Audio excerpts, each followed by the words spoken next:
Bonsoir et bienvenue au Surnateum pour une histoire de vampire.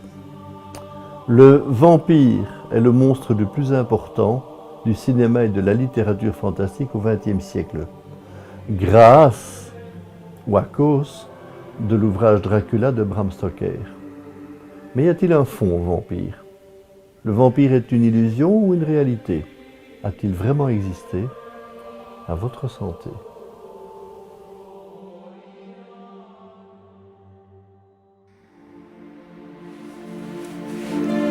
En efecto, hoy os voy a contar una historia de vampirismo de los cientos que corren por el mundo. El personaje se trata de Alice Scott, una muchacha de unos 30 años aproximadamente que vivía en Escocia. Tenía una gran pensión porque su familia era muy adinerada. En la casa había primos, había tíos y era frecuente ver personajes que solían estar durante un tiempo y que también pertenecían a la familia, aunque en el resto del año habitaban en otras partes de Escocia. A Alice no le interesaba nada el mundo de los negocios y solía estar muy cercana a sus amigas que se interesaban por el ocultismo, el espiritismo, alguna de ellas echaba el tarot. Quizá penséis que una casa con tanta gente era un problema de convivencia, pero no es así, porque la casa era muy grande. En efecto, os lo voy a enseñar. Seguidme y lo vais a ver. Si visitáis la zona donde ocurrieron los hechos, hoy solamente encontraréis una pequeña caseta y un poco de hierba. Pero en tiempos de Alice, la mansión donde vivía era realmente extraordinaria. Incluso era pequeña en comparación con la que había edificado allí mismo su bisabuelo. Una mansión realmente extraordinaria. Lo cierto es que un día, una mañana de un viernes, Alice Scott apareció muerta en el salón de la casa. Tenía 2 punzamientos en el cuello y un cierto reguero de sangre alrededor. La policía se hizo cargo del asunto, inspeccionó la zona y vio que no existían ni ventanas ni puertas forzadas, lo cual les llevó a la conclusión de que alguien dentro de la casa había sido el que había cometido el asesinato. En aquellos momentos, las personas que estaban viviendo en la mansión eran las siguientes. Las vais a ver ahora.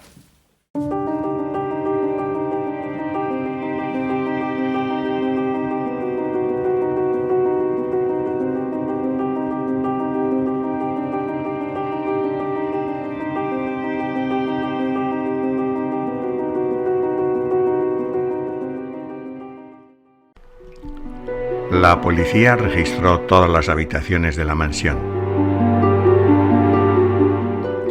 En un rincón de una de las habitaciones menos utilizadas se encontró un cofre. En su interior un trozo de papel con extraños grafismos. Debajo un frasco decorado con un líquido rojo en su interior. Investigaciones posteriores llegaron a la conclusión de que se trataba de la sangre de Alice Scott, extraída seguramente de las 2 incisiones que tenía en el cuello. En cuanto al papel, un experto dedujo que era un sigil, es decir, una fórmula que se utilizaba en ceremonias mágicas.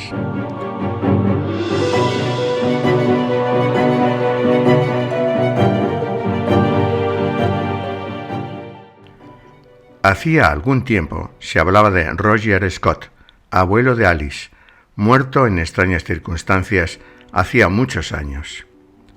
Varios lugareños afirmaban que se les había aparecido por la noche camino de sus casas. El pánico se estaba instalando en la región.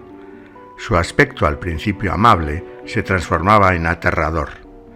Muchos sospechaban que se trataba de un vampiro.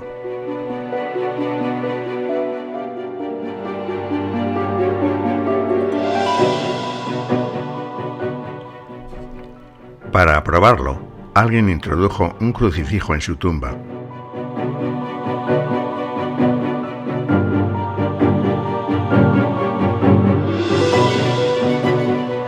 Y al poco tiempo desapareció. Edwin era el primo de Alice Scott. Era la persona más estudiosa de la familia. Había seguido las instrucciones de Agustín Calmet, el benedictino más famoso y documentado dentro de toda Europa sobre temas de vampirismo, y había observado que algunas de las características que él comentaba se estaban dando en el abuelo de Alice Scott, que tanta fama extraña estaba creando alrededor de la zona. Por eso se propuso poner en marcha un protocolo que el mismo Agustín Calmet consideraba impresionantemente fiable: el test de la sangre. En un portamuestras, Edwin colocó un poco de sangre de Alice.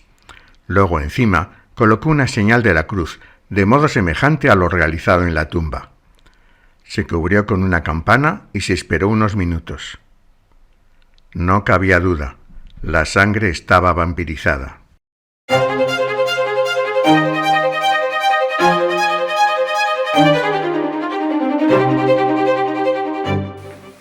Agustín Calmet era muy preciso en los protocolos.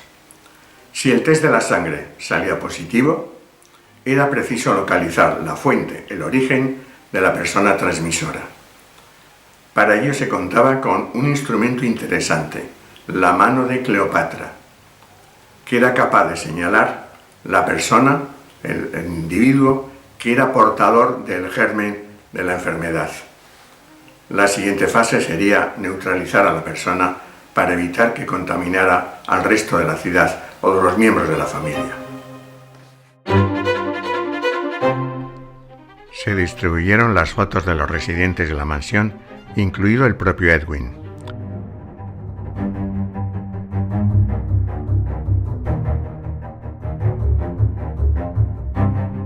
Se colocó la mano de Cleopatra y se la impulsó.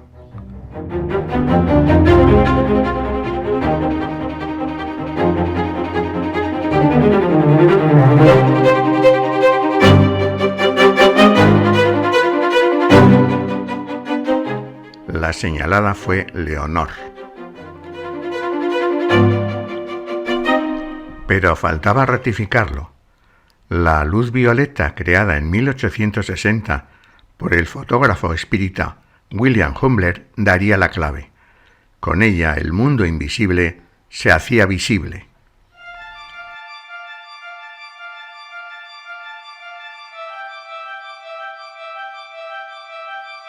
Se enfocó el papel encontrado y la confirmación llegó. Agustín Calmet indicaba que una vez localizada la persona transmisora, era preciso neutralizarla. Pero Leonor era un familiar querido y nadie quiso hacerlo. Se optó por una solución intermedia: aislar a Leonor.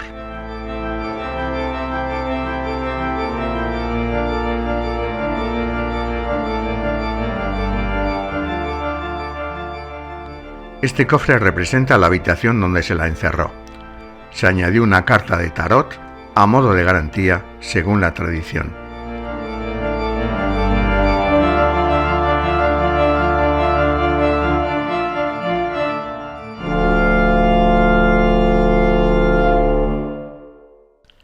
Al cabo de unos meses, la inquietud de la familia hizo que se abriera de nuevo la habitación para ver cómo estaba Leonor.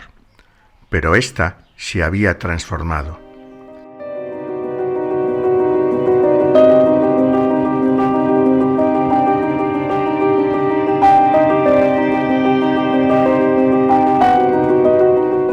Nadie sabe qué ocurrió después, pero lo cierto es que en los pueblos cercanos a la mansión de los Scott ocurrieron fenómenos parecidos.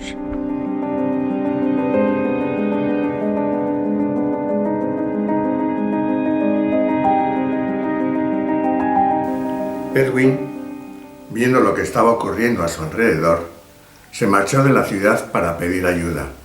Se dirigió a un convento de benedictinos donde estaba un cura muy famoso que había seguido las enseñanzas de Agustín Calmet con objeto de pedirle consejo.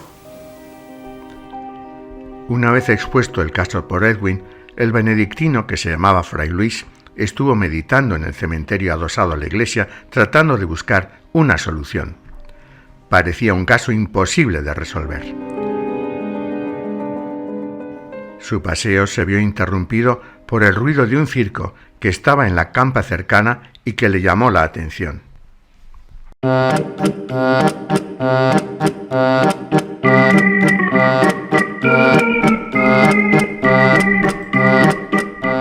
Habían amaestrado una rana y al sonido de la música era capaz de avanzar por una estrecha tabla como un experto funámbulo. «El poder de la música», exclamó Fray Luis. Rápidamente dispuso todo para que a partir de las 12 de la noche todos los órganos de las iglesias de la región entraran en acción a la misma hora e inundaran de sonido valles y aldeas.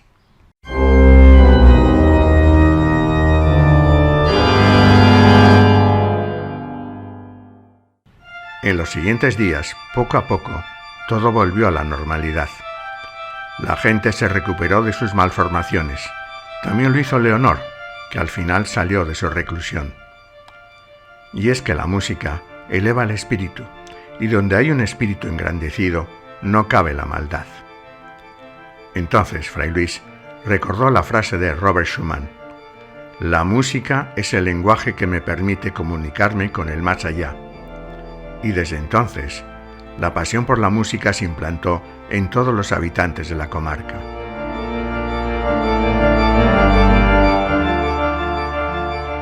El siglo XVIII es el punto culminante del vampirismo en Europa. En este periodo se multiplicó la fabricación de utensilios, protocolos y libros que indicaban cómo defenderse de un ataque vampírico. La literatura fantástica y el cine han incrementado el misterio hasta nuestros días.